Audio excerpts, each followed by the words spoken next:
സ്തുതിച്ച് പ്രാർത്ഥിക്കാം. ഹല്ലേലൂയ, ഹല്ലേലൂയ, ഹല്ലേലൂയ.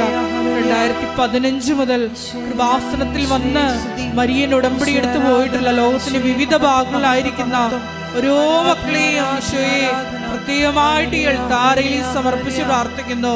അവരിപ്പോൾ കടന്നുപോയിക്കൊണ്ടിരിക്കുന്ന എല്ലാ ജീവിത ദുരിതങ്ങളെയും ദുരന്തങ്ങളെയും പ്രത്യേകമായിട്ട് സമർപ്പിച്ച് പ്രാർത്ഥിക്കുന്നു.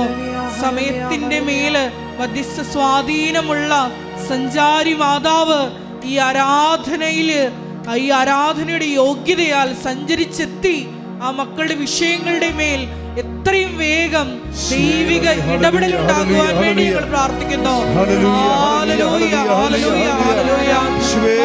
മഹത്വം, ആരാധന, ആരാധന. ഹല്ലേലൂയ, ഹല്ലേലൂയ, ഹല്ലേലൂയ.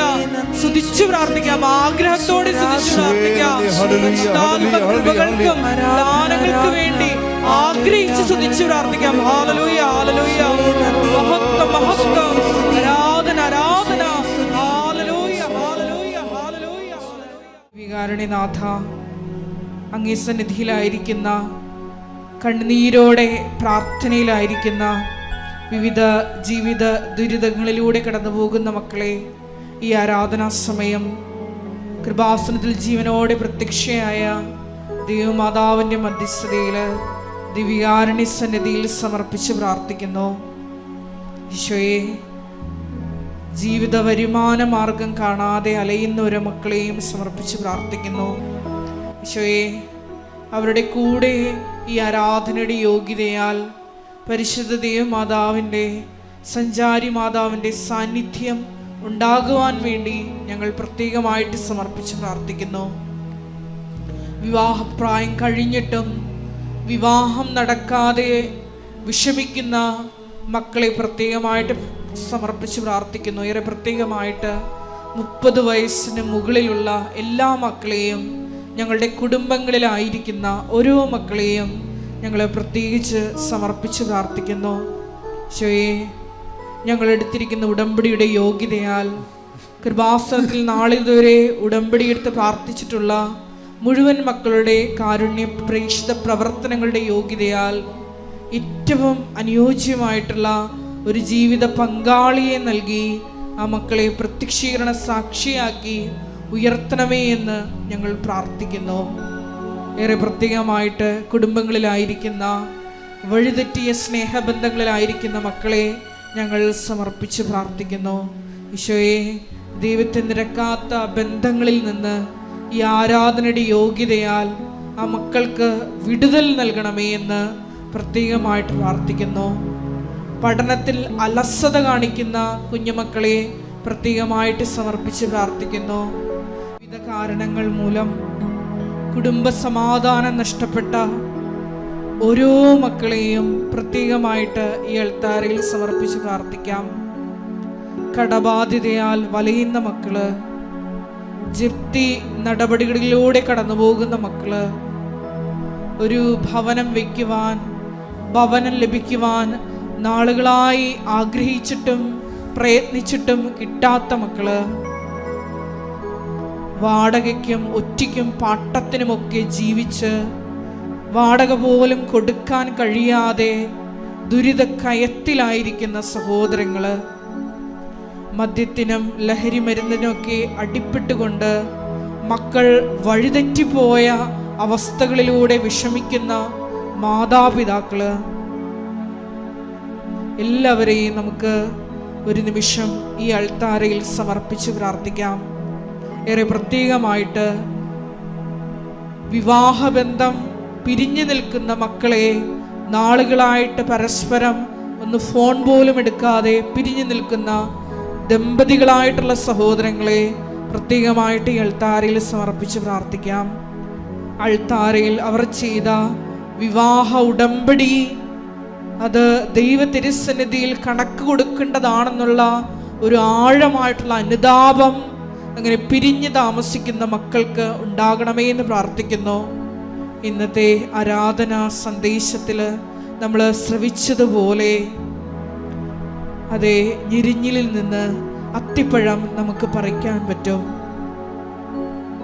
ആത്മാവിൻ്റെ ഫലങ്ങൾ പേറുന്നവരായി പരസ്പരം ക്ഷമിച്ചും പൊറുത്തും ഈശോയെ, കുടുംബജീവിതത്തിലെ അസ്വാരസ്യങ്ങൾ, ഏറെ പ്രത്യേകമായിട്ട് പിരിഞ്ഞു നിൽക്കുന്ന ദമ്പതികൾക്കിടയിലുള്ള പ്രശ്നങ്ങൾ പരിഹരിക്കപ്പെടുവാൻ ഈ ആരാധനയിലൂടെ കൃപയാകണമേ എന്ന് ഞങ്ങൾ ഒരു നിമിഷം പ്രാർത്ഥിക്കുന്നു. ഈശോയെ, കുടുംബസമാധാനം നഷ്ടപ്പെട്ട എല്ലാ മക്കളെയും വിധങ്ങളായ കാരണങ്ങൾ മൂലം, ഏറെ പ്രത്യേകമായിട്ട് ഒരുപാട് ലക്ഷങ്ങൾ കടം കൊടുത്തിട്ടും അത് തിരിച്ചു കിട്ടാതെ പറ്റിക്കപ്പെട്ട അവസ്ഥയിൽ വീടും നാടും വിട്ടുമൊക്കെ കടം കയറി വലയുന്ന ഒരുപാട് മക്കള് മരിയൻ ഉടമ്പടിയെടുത്ത് പോയിട്ടുണ്ട്. ഈശോയെ, അവരുടെ മേലെല്ലാം വലിയ ദൈവിക ഇടപെടൽ ഉണ്ടാകണമേ എന്ന് പ്രാർത്ഥിക്കുന്നു. സഞ്ചാരി മാതാവ് സഞ്ചാരിച്ചെത്തി അവർക്ക് എത്രയും വേഗം നീതി നടത്തി കൊടുക്കണമേ എന്ന് പ്രാർത്ഥിക്കുന്നു. കിട്ടാനുള്ള മുഴുവൻ പൈസയും ഈശോയെ അവരുടെ കൈകളിൽ എത്തിച്ചേർന്ന് ആ മക്കളെ സുരക്ഷിതരാക്കണമേ എന്ന് പ്രാർത്ഥിച്ചുകൊണ്ട് ഇരുകരങ്ങളും ഉയർത്തി ശക്തമായി സ്തുതിക്കാം. ഹല്ലേലൂയ, ഹല്ലേലൂയ, ഹല്ലേലൂയ, മഹത്വം, മഹത്വം, ആരാധന, ആരാധന, ഹല്ലേലൂയ, ഹല്ലേലൂയ, ഹല്ലേലൂയ, ഹല്ലേലൂയ, ഹല്ലേലൂയ, ഹല്ലേലൂയ, ആരാധന, ആരാധന, ഹല്ലേലൂയ, ഹല്ലേലൂയ.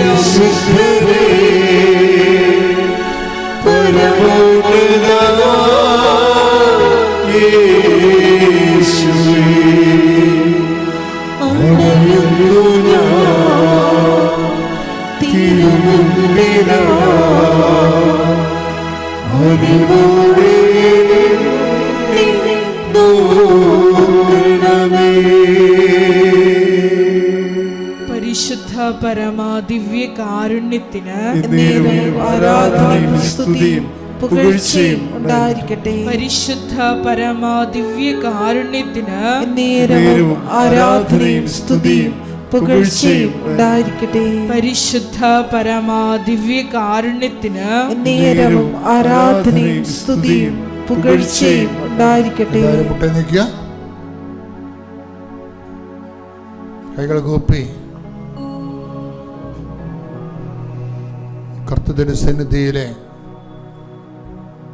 പരിശുദ്ധ അമ്മ നമുക്ക് വേണ്ടി മധ്യസ്ഥം വഹിക്കുന്ന ദൈവികമായ നിമിഷമാണ്.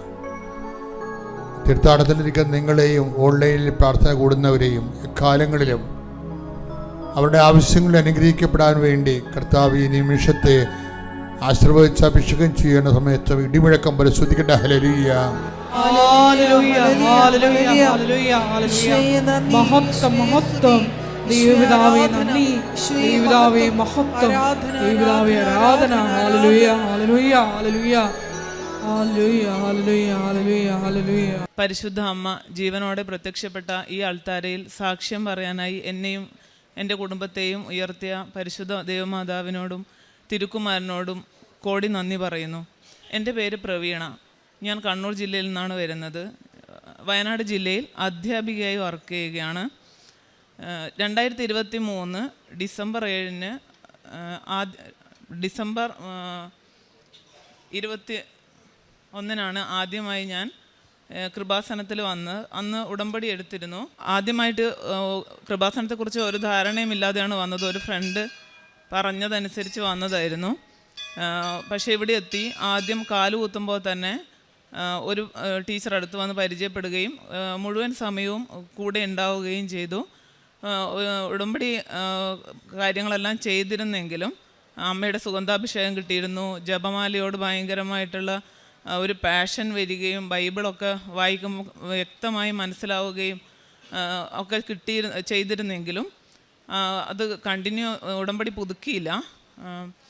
പിന്നെ 2024 ഡിസംബർ 21-നാണ് കഴിഞ്ഞ വർഷം വന്ന് ഞാനും മോളും കൂടി വന്ന് ഉടമ്പടി രണ്ടാമതും എടുത്തത്. ഞാൻ അധ്യാപികയായി ജോലി ചെയ്യുന്നതിന് മുമ്പ് കോർപ്പറേഷനിലായിരുന്നു ജോലി ചെയ്തിരുന്നത്. നല്ല പോസ്റ്റിൽ ജോലി ചെയ്തുകൊണ്ടിരുന്നപ്പം അവിടുന്ന് റെസിഗ്നേഷൻ തന്നിട്ടാണ് പുതിയൊരു അധ്യാപക ജോലിയിലേക്ക് പോയത്. അതിൽ ഒരുപാട് സാമ്പത്തികമായ നഷ്ടം ഉണ്ടായിരുന്നു. അങ്ങനെ ഹൈക്കോടതിയിലൊരു കേസ് നിലവിലുണ്ടായിരുന്നു. 2019 മുതൽ കേസ് നിലവിലുണ്ടായിരുന്നു. അതുകൊണ്ട് പ്രൊബേഷനൊന്നും ഡിക്ലെയർ ചെയ്തിരുന്നില്ല. സാമ്പത്തികമായിട്ട് ഒരുപാട് പ്രയാസങ്ങളുണ്ടായിരുന്നു. ഈ കാരണങ്ങൾ ആയിരുന്നു എനിക്ക് ഉടമ്പടി എടുക്കാൻ വേണ്ടി ഒന്നാമത് വന്നത്. പിന്നെ മോളുടെ അസുഖവും അവളുടെ കോഴ്സിൻ്റെ കാര്യങ്ങളും അങ്ങനെ കുറച്ച് കാര്യങ്ങളുണ്ടായിരുന്നു. ഉടമ്പടി എടുത്തു. ഏപ്രിൽ മാസമാകുമ്പോഴത്തേക്കും തന്നെ മാതാവ് ഞാൻ മലപ്പുറം ജില്ലയിലായിരുന്നു ആദ്യം ജോലി ചെയ്തിരുന്നത്. അതുകൊണ്ട് തന്നെ 2 ജില്ലകളിലെയും പ്രൊബേഷൻ്റെ പേപ്പറുകൾ ശരിയാവാനുണ്ടായിരുന്നു. 1 വർഷത്തോളമായി മുടങ്ങിക്കിടക്കുന്നതായിരുന്നു. അങ്ങനെ ഓരോ ജില്ലയിലെയും പ്രൊബേഷൻ ഡിക്ലെയർ ചെയ്യുന്ന ഡേറ്റ് മാതാവ് പ്രാർത്ഥിക്കുമ്പോൾ കാണിച്ചു തരികയും ആ ഡേറ്റിന് തന്നെ പ്രൊബേഷൻ ഡിക്ലെയർ ആവുകയും ഏപ്രിൽ 1 ആകുമ്പോഴത്തേക്ക് എല്ലാ പേപ്പറുകളും ശരിയായി കിട്ടുകയും ചെയ്തു. മാർച്ച് മാസത്തിൽ ഞങ്ങൾ ഉടമ്പടി ആദ്യമായിട്ട് പുതുക്കാൻ വന്ന സമയത്ത് വരുമ്പം തന്നെ ഭയങ്കര അനുഗ്രഹങ്ങളായിരുന്നു. മാതാവിനോട് കണ്ണൂർ ജില്ലയിൽ നിന്ന് തന്നെ വരുന്നതായതുകൊണ്ട് ട്രെയിനിൽ തിരക്കായിരിക്കും. അപ്പം ഞങ്ങൾ പിന്നെ മാതാവിനോടത് പറഞ്ഞിരുന്നു, ഭയങ്കര ക്ഷീണിക്കും, ഇവിടെ വന്ന് ഉറങ്ങിപ്പോകും എന്നൊക്കെ ഒരു സങ്കടം പറഞ്ഞിരുന്നു. വരുമ്പം തന്നെ ഞങ്ങൾ ട്രെയിനകത്ത് നിൽക്കുമ്പോൾ അന്ധനായ ഒരു ആൾ വന്നിട്ട് അദ്ദേഹത്തിൻ്റെ കോച്ച് ട്രെയിൻ എത്തിക്കഴിഞ്ഞാൽ ഒന്ന് അവിടെ കൈപിടിച്ച് കയറ്റിത്തരാമോ എന്ന് ചോദിച്ചു. ഞങ്ങൾ 2 പേരും കൂടി അവിടെ കയറ്റി കൊടുത്തു. തൊട്ടിപ്പുറത്ത് കണ്ട കോച്ചിൽ കയറി. അപ്പോൾ അവിടെ ഇഷ്ടംപോലെ സീറ്റ് ഉണ്ടായിരുന്നു. സുഖമായിട്ട് ഇവിടെ വന്നു. ഉടമ്പടി പുതുക്കി കഴിഞ്ഞ് ആദ്യം തന്നെ ഹസ്ബൻഡിനെ വിളിച്ചപ്പം എന്നോട് പറഞ്ഞത് 1 വർഷമായിട്ട് റബ്ബറിൻ്റെ മരം കച്ചവടം ചെയ്യാൻ വേണ്ടി നടക്കുന്നുണ്ടായിരുന്നു. ആരും വന്നിട്ട് ശരിയാവുന്നുണ്ടായിരുന്നില്ല, പൈസയൊന്നും ഒക്കുന്നുണ്ടായിരുന്നില്ല. ഹസ്ബൻഡ് ആദ്യം തന്നെ പറഞ്ഞത്, രാവിലെ തന്നെ ഒരാൾ വിളിച്ചു, അഡ്വാൻസും എടുത്തിട്ട് ആണ് വന്നത്, റബ്ബർ മരം നോക്കി, അത് കച്ചവടമായി എന്നാണ് പറഞ്ഞത്. ഞാനും മോളും ഉടമ്പടിയിൽ പുതുക്കാൻ വന്നപ്പോൾ എഴുതിയത് മാതാവ് ഞങ്ങളുടെ കൂടെ വരണം എന്നായിരുന്നു. ഞങ്ങളന്ന് പോകുമ്പോൾ 4 സ്ഥലത്ത് മഴവില്ല് കണ്ടു. അമ്മ കൂടെ തന്നെ ഉണ്ടായിരുന്നു. തിരിച്ച് പിറ്റേ ദിവസം ഞങ്ങൾ 2 പേരും കൂടി സമ്പൂർണ്ണ ജപമാല ചൊല്ലിയപ്പോൾ ഒരു മെഴുകുതിരി മുഴുവൻ ഉരുകി മാതാവിൻ്റെ രൂപമായിട്ട് ഞങ്ങൾക്ക് തന്നു. അതിപ്പോഴും വീട്ടിലുണ്ട്, ഞങ്ങൾ പ്രാർത്ഥിക്കുന്നിടത്തുണ്ട്. പ്രൊബേഷൻ്റെ പേപ്പറുകൾ ശരിയായി, സാമ്പത്തിക പ്രയാസങ്ങൾ കുറേ മാറിക്കിട്ടി. ഉടമ്പടി പുതുക്കിയിട്ട് പോകുമ്പോൾ ഞാനിവിടുന്ന് മാതാവിൻ്റെ ഒരു കീ ചെയിൻ വാങ്ങിച്ചിരുന്നു. മാതാവിനോട്, മാതാവ് എപ്പോഴെങ്കിലും എനിക്ക് വണ്ടി തരുമ്പോൾ ഉപയോഗിക്കാനുള്ളതാണെന്ന് പറഞ്ഞിട്ടാണ് പോയത്. അപ്പോൾ കുറച്ച് പൈസ കയ്യിൽ വന്നു. അപ്പോൾ മാതാവിനോട് ഞാൻ പറഞ്ഞു, ഈ പൈസ എങ്ങനെ ചിലവാക്കണം എന്നുള്ളത് മാതാവ് തീരുമാനിച്ച് തരണം. എപ്പോഴും ഞാനാണ് തീരുമാനങ്ങൾ എടുക്കാറുള്ളത്, അതെപ്പോഴും പലപ്പോഴും പാളി പോവാറുണ്ട്. ഇത് മാതാവ് തന്നെ ഡീൽ ചെയ്താൽ മതി എന്ന് പറഞ്ഞു. അപ്പം വണ്ടി കയറ്റിയിടാം, വണ്ടി വാങ്ങാമെന്നുള്ളൊരു പ്ലാനിൽ മുറ്റം റെഡിയാക്കാൻ തുടങ്ങി. അത് പൈസ തികയില്ല എന്നൊക്കെ വിചാരിച്ചെങ്കിലും ആ പൈസ ഏറ്റവും നന്നായി വിനിയോഗിക്കുന്ന രീതിയിൽ മുറ്റം കെട്ടുകയും അത് സിമൻറ്റ് തേക്കുകയും ഒക്കെ ചെയ്തു. വീട് നല്ല വൃത്തിയായി. അത് കഴിഞ്ഞപ്പം ഞാൻ വണ്ടി ബുക്ക് ചെയ്യാൻ ആലോചിക്കാൻ തുടങ്ങി. മുറ്റം ഇൻ്റർലോക്ക് ചെയ്യണമെന്നുണ്ടായിരുന്നു, അതിന് പൈസ തികഞ്ഞില്ല. അപ്പം മാതാവിനോട് ഞാൻ പറഞ്ഞു, വണ്ടി ബുക്ക് ചെയ്ത് കഴിഞ്ഞപ്പം അവസാനം ഞാൻ നോക്കുമ്പോൾ ഞാൻ വിചാരിക്കാത്ത അത്രയും നല്ലൊരു വണ്ടി, അതും ഞാൻ ഒരിക്കലും വിചാരിക്കാത്ത ഗ്രേ കളറാണ് ഞാൻ ബുക്ക് ചെയ്തിരിക്കുന്നത്. അപ്പോൾ എനിക്ക് തോന്നി ഇത് മാതാവിൻ്റെ തീരുമാനമായിരുന്നല്ലോ. മാതാവിനോട് ഞാൻ പറഞ്ഞു, മാതാവാണ് എന്നെ കൊണ്ട് ഈ വണ്ടി ഈ കളറിൽ ബുക്ക് ചെയ്യിച്ചതെങ്കിൽ എനിക്ക് മുറ്റം ചെയ്യാനുള്ള പൈസ കൂടി, ഇൻ്റർലോക്ക് ചെയ്യാനുള്ള പൈസ കൂടി മാതാവ് തന്നെ തരണം. അത് വേറെ ഏതെങ്കിലും തരത്തിൽ തരണ്ട, വണ്ടിയുടെ ഷോറൂമിൽ നിന്ന് തന്നെ എനിക്ക് ആ പൈസ കുറച്ച് കിട്ടണം എന്ന് പറഞ്ഞു. കുറച്ച് ദിവസം കഴിഞ്ഞപ്പോൾ പുതിയൊരു വാർത്ത വന്നു, GST കുറയാൻ പോവാണ്, വണ്ടികൾക്ക് വില കുറയുന്നുണ്ട് എന്നൊരു വാർത്ത വന്നു. ഓണത്തിൻ്റെ റിഡക്ഷനും വന്നു. അങ്ങനെ ഏകദേശം 1 ലക്ഷം രൂപയോളം തന്നെ ഞാൻ എടുക്കാൻ ഉദ്ദേശിക്കുന്ന വണ്ടിയിൽ കുറവ് വരികയും എനിക്ക് മുറ്റം ഇൻ്റർലോക്ക് ചെയ്യാനുള്ള പൈസ കൂടി അതിൽ നിന്ന് മാതാവ് ആക്കിത്തരികയും ചെയ്തു. അതിൻ്റെ പേപ്പറുകളെല്ലാം കുറച്ച് ഡിലേ ആയിട്ടാണ് അത്രയും നീണ്ടു പോയ അവസാനം ഈ ഒരു സമയത്ത് തന്നെ മാതാവ് എന്നെ കൊണ്ട് കറക്റ്റായിട്ട് എടുപ്പിച്ചത്. അതുപോലെ ഉടമ്പടി നേർച്ച വസ്തുക്കൾ ഉപയോഗിച്ചിട്ട് ഒരുപാട് അസുഖങ്ങളൊക്കെ മാറിയിട്ടുണ്ട്. കണ്ണിന് സീരിയസ് ആയിട്ടുള്ളൊരു അസുഖം എനിക്കുണ്ടായിരുന്നു. അത് മുമ്പ് 2019 ഒരു പള്ളിയിൽ പോയി പ്രാർത്ഥിച്ചു കഴിഞ്ഞപ്പം ഈശോ മാറ്റിത്തന്നതായിരുന്നു. പിന്നീട് കഴിഞ്ഞ മാസം പിന്നെയും അസുഖം ചെറുതായി വരാൻ തുടങ്ങി. 2-3 പ്രാവശ്യം ഡോക്ടറെ കാണിച്ചു. പിന്നെ എനിക്ക് മതിയായി. അപ്പം ഒരു ദിവസം ഹോസ്പിറ്റലിൽ പോകുന്നതിൻ്റെ തലേ ദിവസം കണ്ണിന് ഭയങ്കര ഡിസ്റ്റർബൻസ് തോന്നി. എന്തായാലും ഡോക്ടർ പറയും ഇത് പിന്നെയും കണ്ടിന്യൂ ചെയ്യണമെന്ന് പറയുന്നു മനസ്സിലായപ്പം തൈലം തൊട്ട് കണ്ണിൽ പ്രാർത്ഥിച്ചിട്ട് മാതാവിനോട് ഞാൻ പറഞ്ഞു, നാളെ ഡോക്ടർ എന്നോട് പറയണം ഇനി മരുന്നൊന്നും കണ്ടിന്യൂ ചെയ്യണ്ട, ഇത് മാറി എന്ന് പറയണം എന്ന് പറഞ്ഞു. പിറ്റേ ദിവസം ആശുപത്രി പോയി കഴിഞ്ഞപ്പോൾ അതേപോലെ തന്നെ ഡോക്ടർ എന്നോട് പറഞ്ഞു, മാറി, ഇനി പ്രത്യേകിച്ച് ട്രീറ്റ്മെൻ്റ് ഒന്നും ചെയ്യേണ്ടതില്ല എന്ന് പറഞ്ഞു. അതുപോലെ മോൾക്ക് കിട്ടിയ സാക്ഷ്യങ്ങൾ മോള് പറയും. എൻ്റെ പേര് കൃഷ്ണ ഗൗതമി. ഞാൻ ഇതേപോലെ ഡിസംബർ 21 2024 ആദ്യമായിട്ട് ഉടമ്പടി എടുക്കുന്നത്. ഞാൻ +2 കഴിഞ്ഞ് എന്ത് ചെയ്യണമെന്ന് ഭയങ്കര കൺഫ്യൂസ്ഡ് ആയിരുന്നു. എന്ത് കോഴ്സ് എടുക്കണം എന്നുള്ളതിനെ പറ്റി വ്യക്തമായൊരു ധാരണയൊന്നും ഉണ്ടായിരുന്നില്ല. അങ്ങനെ ഒരു ധാരണ ഇല്ലാതെയാണ് ഞാൻ എൻജിനീയറിങ്ങിൻ്റെ JEE റിപ്പീറ്റിങ്ങിന് ചേർന്നത്. അപ്പം JEE അതൊരു പകുതി ഒക്കെ ആയപ്പോൾ തന്നെ എനിക്ക് മനസ്സിലായി, അതായത് ഇതെനിക്ക് പറഞ്ഞിട്ടുള്ളതല്ല. കാരണം കെമിസ്ട്രി ഫിസിക്സൊക്കെ എനിക്ക് ഡീൽ ചെയ്യാൻ നല്ല ബുദ്ധിമുട്ടായിരുന്നു. പിന്നെ അതിൻ്റെ എക്സ്ട്രീം ആങ്സൈറ്റി, അതേപോലെ കുറേ ബുദ്ധിമുട്ടുണ്ടായി, സ്ട്രെസ്സും കാര്യങ്ങളൊക്കെ വന്നു. പഠിക്കാൻ പറ്റുന്നില്ല, പഠിക്കാനുള്ള കഴിവ് പോയോ എന്ന് വരെ ഞാൻ ചിന്തിച്ചു അതിലിടക്ക്. അപ്പം അമ്മ എന്നെയും കൂട്ടി കുറേ കൗൺസിലിങ്ങിനൊക്കെ പോയി. പക്ഷേ വ്യക്തമായിട്ട് പിന്നെ ഇനി എന്തെടുക്കണം എന്നുള്ളതിനെ പറ്റി ഒരു ഡിസിഷൻ എടുക്കാൻ പറ്റിയില്ല. കാരണം ഒന്നാമത് ഞാൻ ഭയങ്കര ഡൗൺ ആയിപ്പോയി. അപ്പം വേറെ ഏതൊരു കോഴ്സ് എടുക്കുന്ന സമയത്തും ഇതും ഞാൻ ഡ്രോപ്പ് ചെയ്യുമെന്നുള്ളൊരു ഒറ്റ കോൺസ്റ്റൻറ്റ് നെഗറ്റീവ് തോട്ടായിരുന്നു. അങ്ങനെ ഒരുപാട് കോഴ്സിനെ പറ്റി നോക്കിയെങ്കിലും എല്ലാത്തിൻ്റെയും എന്തെങ്കിലും നെഗറ്റീവ് ഞാൻ കണ്ടുപിടിച്ച് അത് അവോയ്ഡ് ആക്കി. ആ ടൈമിലാണ് ഞാൻ ഇവിടെ വന്ന് ഉടമ്പടി എടുക്കുന്നത്. അപ്പം ഉടമ്പടി എടുത്ത സമയത്ത് ഞാൻ പ്രാർത്ഥിച്ചത് ഒരു ചാപ്പലെങ്കിലും ഉള്ള, അല്ലെങ്കിൽ ഒരു പള്ളിയോ അല്ലേ ഉള്ളത് ഒരു കോളേജ് വേണമെന്നായിരുന്നു എൻ്റെ ആഗ്രഹം. അതേപോലെ എനിക്ക് പഠിക്കാൻ പറ്റിയ, എനിക്ക് ഏതാണ് കോഴ്സ് എന്ന് എനിക്ക് തന്നെ അറിയില്ലായിരുന്നു. അങ്ങനെ ഒരു നല്ലൊരു കോഴ്സും തിരഞ്ഞെടുക്കണമെന്ന് ഞാനിവിടുന്ന് പ്രാർത്ഥിച്ചു. അപ്പം ആദ്യമൊന്നും ഞാനങ്ങനെ ഭയങ്കര വിശ്വസിച്ചോ, അല്ലെങ്കിൽ എനിക്ക് അങ്ങനെ വലിയ വിശ്വാസം ഉണ്ടായിരുന്നില്ല ആദ്യമായിട്ട് ഞാനിവിടെ വന്നപ്പം.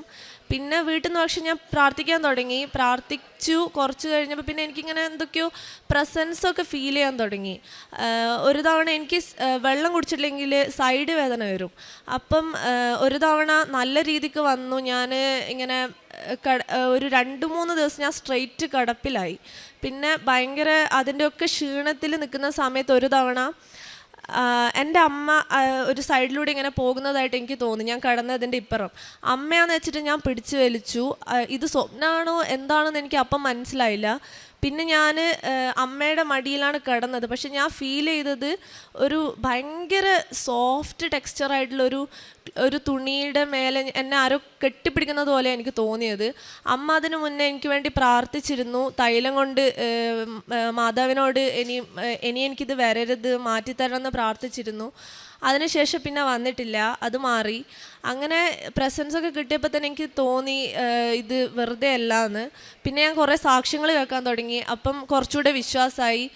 അങ്ങനെ ഇരിക്കെ ഒരു ദിവസം അമ്മ പറഞ്ഞു, നമുക്ക് അടുത്ത ദിവസം പിറ്റത്തെ ദിവസത്തെ ഡെയിലി ബ്രെഡിന് ശേഷം ഇവർ അപ്ലോഡ് ചെയ്യുന്ന ഫസ്റ്റത്തെ സാക്ഷ്യത്തിൽ പറയുന്ന കോഴ്സ് എടുക്കാമെന്ന്. അങ്ങനെ സാക്ഷ്യം നോക്കിയ സമയത്ത് ഫസ്റ്റത്തത് എന്തോ ഒരു PG ഒക്കെ കഴിഞ്ഞതിന് ശേഷമുള്ള എക്സാമിനെ പറ്റിയായിരുന്നു. അപ്പം ഞാൻ ഇതിലും ഇല്ലേന്ന് വിചാരിച്ച് നിൽക്കുമ്പോൾ സെക്കൻഡ് നിയോഗമായിട്ട് ചേച്ചി പറഞ്ഞത് ആ ചേച്ചിയുടെ അനിയൻ്റെ BBA കോഴ്സിനെ പറ്റിയിട്ടായിരുന്നു. അങ്ങനെയാണ് ഞാൻ BBAനെ പറ്റി ചിന്തിച്ചത്. അങ്ങനെ അതിനെപ്പറ്റി ഒരു 1 വീക്ക് കൊണ്ട് ഞാൻ ഫൈനലൈസ് ചെയ്തു. എനിക്ക് കാര്യമായിട്ട് നെഗറ്റീവ്സ് ഒന്നും കിട്ടിയില്ല. പിന്നെ കോളേജ് അതേപോലെ സെൻറ്റ് ജോസഫ് ദേവഗിരിയിൽ ഇതേപോലെ തന്നെ നല്ലൊരു പള്ളിയുണ്ട്. അങ്ങനെ ഒരു കോളേജ് എനിക്ക് മാതാവ് തന്നെ സെലക്ട് ചെയ്ത് തന്നത്. ഒരു പ്രശ്നമില്ലാതെ സ്മൂത്തായിട്ട് അവിടേക്ക് ജോയിൻ ചെയ്യാൻ പറ്റി. ഞാൻ ഒരു സയൻസ് ബാക്ക്ഗ്രൗണ്ട് വരുന്ന ഞാൻ ഈ ഒരു കോഴ്സ് എനിക്കൊരു പ്രശ്നമില്ല. ഫസ്റ്റ് സെം കഴിഞ്ഞു, അത്യാവശ്യം നല്ല മാർക്കുണ്ട്. പിന്നെ എൻ്റെ ഡ്രൈവിംഗ് ലൈസൻസിൻ്റെ അതേപോലെ ഇഷ്യൂ ഉണ്ടായിരുന്നു. അതായത് ഡ്രൈവിംഗ് ലൈസൻസ് ടെസ്റ്റ് ഞാൻ 2 തവണ ഞാൻ ഫെയിലായി. അതായത് ഞാൻ നല്ല രീതിക്ക് പഠിക്കുന്ന സമയത്ത് ഓടിക്കെങ്കിലും ടെസ്റ്റിൻ്റെ സമയത്ത് എന്തെങ്കിലുമൊക്കെ ടെൻഷൻ കാരണമൊക്കെ ഞാൻ എപ്പോഴും ഫെയിലായി. അപ്പം 2 മാസം ഡിഫറൻസ് വരും. അതായത് ഒരു തവണ ഫെയിലായി കഴിഞ്ഞു ഞാൻ. പിന്നെ അപ്പം ഇത് ഇവിടെ കോഴിക്കോടാണ് ഞാൻ പഠിക്കുന്നത്. കണ്ണൂരേക്ക് പോയി ഇതിൻ്റെയൊക്കെ ഇടയ്ക്ക് പറ്റുന്നില്ലായിരുന്നു. 3ാമത്തെ തവണ ഞാൻ ശരിക്കും പ്രാർത്ഥിച്ചിട്ട് പോയി. എന്നിട്ടും ഇൻഡിക്കേറ്റർ ഇടാനും വിട്ടുപോയി. അതേപോലെ ബാക്കിൽ നിന്ന് വണ്ടി വരുന്നുണ്ടോ നോക്കാനൊക്കെ വിട്ടുപോയി. അങ്ങനെ അയാൾ എന്നെ പിന്നെ ഫെയിലാക്കി. അടുത്ത തവണ അറ്റൻഡ് ചെയ്യുമെന്ന് പറഞ്ഞു. അപ്പം അത് എനിക്ക് ശരിക്കും നല്ല വിഷമമായി. കാരണം ഞാൻ അത്രയും പ്രാർത്ഥിച്ചിരുന്നു, ഇനിയും ഞാൻ വരണമല്ലോ എന്നൊക്കെ ആലോചിച്ച്. അങ്ങനെ ഞാൻ നേരെ അന്ന് കോഴിക്കോടേക്കാണ് പോയത്. പോകുന്ന വഴി ദേവഗിരി കോളേജിൻ്റെ പള്ളി കയറി. അവിടുന്ന് ഞാനൊരു പേപ്പറിൽ മാതാവിൻ്റെ മുന്നിൽ നിന്ന് എഴുതി, എനിക്ക് ഇന്ന് 12 മണി കഴിയുന്നതിന് മുന്നേ ഇത് ഫെയിലായി എന്ന് എനിക്കറിയാം, പക്ഷെ പാസ്സായി എന്നുള്ള മെസ്സേജ് എനിക്ക് എന്തായാലും കിട്ടണമെന്ന് പറഞ്ഞു. പിന്നെ ഞാൻ അതിലെഴുതി ഇനി അഥവാ ഇല്ലെങ്കിൽ തന്നെ എനിക്ക് കുഴപ്പമില്ല, ഞാൻ മാതാവിനെ എന്തായാലും ഇഷ്ടപ്പെടുന്നുണ്ട് എന്ന് പറഞ്ഞു. അങ്ങനെ എഴുതി അവിടെ വെച്ചു. പിന്നെ എനിക്ക് കോളേജിൽ ക്യാമ്പായിരുന്നു അന്ന്. അപ്പം ക്യാമ്പിൻ്റെ തിരക്കിൽ ഇതൊക്കെ മറന്നുപോയി. ലാസ്റ്റ് രാത്രി 12 മണിയായപ്പോഴാണ് ഫ്രീ ആയത്. അപ്പോഴാണ് ഫോൺ കിട്ടിയത്. അപ്പം ഫോൺ കിട്ടി ഫസ്റ്റ് ഞാൻ കണ്ട മെസ്സേജ് ഞാൻ പാസ്സായി എന്നുള്ളതായിരുന്നു. അപ്പം ഇത് എന്നിട്ടും എനിക്കപ്പോൾ വിശ്വസിക്കാൻ പറ്റിയില്ല. കാരണം ഇത് പാസ്, കാരണം അയാൾ എന്നെ നോക്കി പറഞ്ഞത് ഇത് ഫെയിലായിന്ന്. അപ്പം ഞാൻ എൻ്റെ ഫ്രണ്ടിനെ വിളിച്ചിട്ട്, അവൾ ഓൾറെഡി പാസ്സായതായിരുന്നു, അവളോട് ഞാൻ ചോദിച്ചു ഇത് ശരിക്കും പാസ്സാണോ എന്ന്.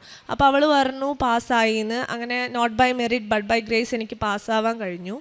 മോൾക്ക് 12 വയസ്സ് വരെ ഭയങ്കര ശ്വാസം മുട്ടലും അസുഖങ്ങളുണ്ടായിരുന്നു. പിന്നെ അത് മാറി കിട്ടിയതായിരുന്നു.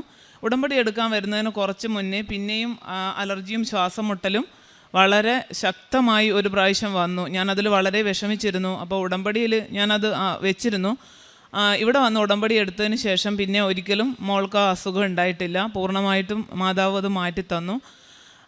പിന്നെ അച്ഛൻ്റെ ഡെയിലി ബ്രെഡാണ് ജീവിതത്തിൽ ഏറ്റവും വലിയ അനുഗ്രഹം. എന്ത് പ്രശ്നം കൊണ്ട് രാത്രി ഉറങ്ങാൻ കിടന്നു കഴിഞ്ഞാലും പിറ്റേ ദിവസത്തെ രാവിലെ പ്രാർത്ഥനയിൽ അച്ഛൻ ആ ഒരു പ്രശ്നം പറഞ്ഞ് പ്രാർത്ഥിക്കുന്നുണ്ടാവും.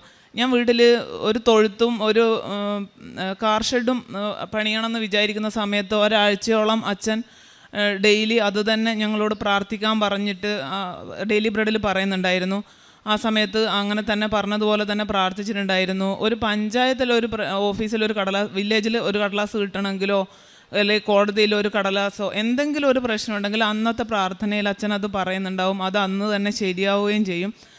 ഭയങ്കര അനുഗ്രഹമാണ്. അതുപോലെ ബൈബിള് വായിക്കുമ്പോൾ വചനങ്ങൾ കിട്ടാറുണ്ട്. കേസിൻ്റെ കാര്യങ്ങളൊന്നും ശരിയായിട്ടില്ല, പക്ഷേ നിയോഗങ്ങൾക്ക് ഞാൻ വലിയ പ്രാധാന്യം കൊടുക്കാറില്ല. അതിനെക്കുറിച്ച് ആകുലതയുമില്ല. ജീവിതത്തിൽ ഇത്രത്തോളം സമാധാനമായിട്ട് ഇതുവരെ ജീവിച്ചിട്ടില്ല. ഈ ഒരു വർഷ കാലയളവിൽ മാതാവും ഈശോയും ചെയ്തോളും, ഒന്നും ചിന്തിക്കേണ്ടതില്ല, ഏറ്റവും റിലാക്സ്ഡ് ആണ്. അതുപോലെ ആഗ്രഹം എന്താണെന്ന് വെച്ചാൽ ജീവിതകാലം മുഴുവൻ ഈശോയുടെയും മാതാവിൻ്റെയും ഇഷ്ടത്തിനനുസരിച്ച് മാത്രം ജീവിക്കണം എന്നുള്ളതാണ്. അവർക്ക് ഇഷ്ടമില്ലാത്ത ഒന്നും ചെയ്യാനോ അവരിൽ നിന്ന് അകന്നു പോകാനോ ഒരിക്കലും ഇടയാവരുത് എന്നതാണ് പ്രാർത്ഥന. നിയോഗങ്ങൾ വെക്കുമ്പോഴും ഉടമ്പടി പുതുക്കുമ്പോഴും പ്രത്യേകിച്ച് മാതാവിൻ്റെയും ഈശോയുടെയും ഇഷ്ടം നിറവേറട്ടെ എന്നാണ് ആഗ്രഹിക്കുന്നത്. പിന്നെ പത്രം വിതരണം ചെയ്യുന്നത് മിക്കപ്പോഴും ഞാൻ ബസ്സിൽ പോകുമ്പോൾ അടുത്തിരിക്കുന്നവരെ പരിചയപ്പെട്ട് സംസാരിച്ച് ഇതെല്ലാം പറഞ്ഞു കൊടുത്തിട്ടാണ് കൊടുക്കാറുള്ളത്. പത്രത്തിന് ഒന്ന് വിശ്വാസ പ്രമാണം ചൊല്ലി തൈലമൊക്കെ തേച്ച് വചനമൊക്കെ എഴുതിയിട്ടാണ് കൊടുക്കുക. മിക്കപ്പോഴും പിന്നെ നമ്മൾ പ്രത്യക്ഷീകരണ പ്രാർത്ഥന കൈകൊണ്ട് എഴുതി അതിൽ പിൻ ചെയ്ത് വെക്കും. കാരണം ചിലരൊന്നും പ്രാർത്ഥന എന്താണെന്ന് അറിയാത്തതുകൊണ്ട് അത് കണ്ടിന്യൂ ചെയ്യാൻ അല്ലെങ്കിൽ തുടങ്ങാൻ കൂട്ടാക്കില്ല എന്നുള്ളത് കൊണ്ട് അങ്ങനെ ചെയ്യാറുണ്ട് പറ്റുന്നത്രയും. പിന്നെ ചില ഉപ്പ് വേണമെന്ന് തോന്നുന്നവർക്ക് ഉപ്പും മറ്റും കൊടുക്കാറുണ്ട്. വെറുതെ ആർക്കെങ്കിലും അങ്ങനെ കൊടുത്ത് പോവാറില്ല, പറഞ്ഞിട്ടേ കൊടുക്കാറുള്ളൂ. കാരണം റിജക്റ്റ് ചെയ്യുന്നതും അല്ലെങ്കിൽ പത്രം എവിടെയെങ്കിലും ഇടുന്നതും ഭയങ്കര സങ്കടമുള്ള കാര്യമാണ്. അതുപോലെ പിന്നെ പ്രേക്ഷിത പ്രവർത്തനമായിട്ട് ചെയ്യുന്നത് അനാഥാലയങ്ങളിൽ പോവാറുണ്ട്, പിന്നെ വൃദ്ധസദനങ്ങളിൽ പോവാറുണ്ട്, അവിടെ വേണ്ട കാര്യങ്ങളൊക്കെ വാങ്ങിക്കൊണ്ട് കൊടുക്കുകയൊക്കെ ചെയ്യാറുണ്ട്. ആരെങ്കിലും മുന്നിൽ കൈനീട്ടി കഴിഞ്ഞാലൊക്കെ ഭക്ഷണമാണ് വേണ്ടതെങ്കിൽ അത്, അല്ലെങ്കിൽ എന്താണ് ആവശ്യപ്പെടുന്നത് അങ്ങനെ കൊടുക്കാറുണ്ട്. ഇത്രയും അനുഗ്രഹങ്ങൾ ജീവിതത്തിൽ തന്ന മാതാവിനും ഈശോയ്ക്കും കോടാനുകോടി നന്ദി പറയുന്നു. All glory to Father, Son and the Holy Spirit, and 1,000 thanks to Kripasana Mother Mary. My name is Lino Thomas. I am from Ernakulam and this is my son Thomas. I came to Kripasanam on 1st April 2022 and took the covenant. That's the first time I'm coming to Kripasanam. I heard about Kripasanam from the YouTube. So my son was doing his ACCA course along with working on a job which he got as campus placement in Bangalore. All glory to the Lord and thanks to Mother Mary. My name is Thomas and I work in Bangalore. And so when I used to go with my mother when she first took the covenant, and I used to join the Tuesday retreat and the morning and evening apparition prayers. But when I used to write my exams, I always used to fail by 3 or 4 marks. So I was very sad and depressed about this. So this time I saw in Father Joseph's retreat during his prayer retreat message that we should take our own covenant. So this time in August, I took my first covenant, and I took English papers with me back to Bangalore to give out, and I continued joining the Tuesday retreats and morning and evening apparition prayers, as well as I used to give out again the papers. So this time when I went for the exam again, I was very depressed and sad and tensed. But I took with me the Kripasanam medal as well as the salt. I spread the salt on my keyboard and desk where I was sitting, and held on to the Kripasanam medal. When I was writing the exam, it was very tough again, so I thought I wouldn't clear this time as well. But I prayed to the Lord and to Mother Mary to move my fingers to the right keys and to write the correct answers. So when I went back home, I was still very sad because I thought I wouldn't clear again. But the exam was on December 6th, just one day before the apparition of Mother Mary on December 7th. So I had a little hope. But then when the results came in Jan 2026, I prayed that morning on 16th with my family again, the apparition prayer. And when I opened the results, the email, I had cleared the exam. I thanked the Lord and Mother Mary for this result, because this is not by my merit. It was by the grace of the Lord that this happened. I was able to clear the exam.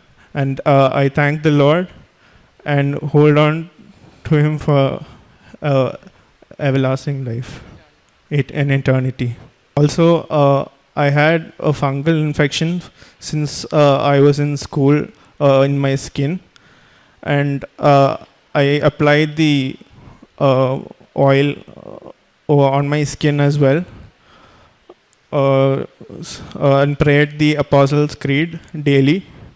And I was finally I was able to. The Lord helped me in to take away my fungal infection, and there's no mark over there now on my neck or on my body. Now I will continue my testimony.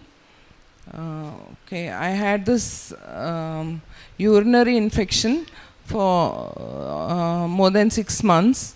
I had 2 courses of antibiotics, but I was not getting cured. I stopped the medicines and started using the Kripasana oil and the salt and honey, and I was immediately cured.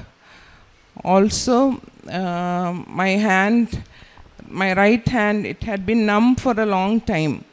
I had pain and numbness on my right hand, but when my son said that we'll go and say the testimony, I prayed to Mother Mary. I told her, Mother Mary, as we are coming to Kripasanam, please help to heal my hand so that I can say this testimony also. Also, taking the covenant helped to strengthen the spirituality of our whole family.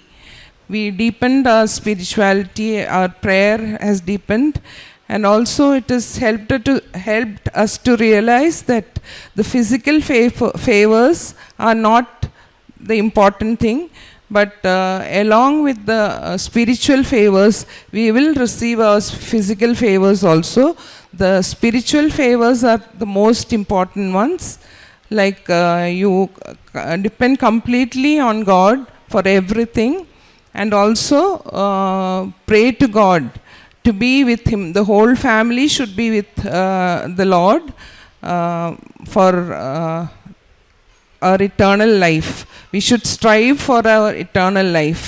The worldly favors are not that important. We will receive all that along with our spiritual favors. That is what we all of us realized along with the covenant. Thank you, Lord, for all the favors received, and thank you, Mother Mary, for the intercessional prayers which you did for our whole family. Thank you once again, Lord and Mother Mary.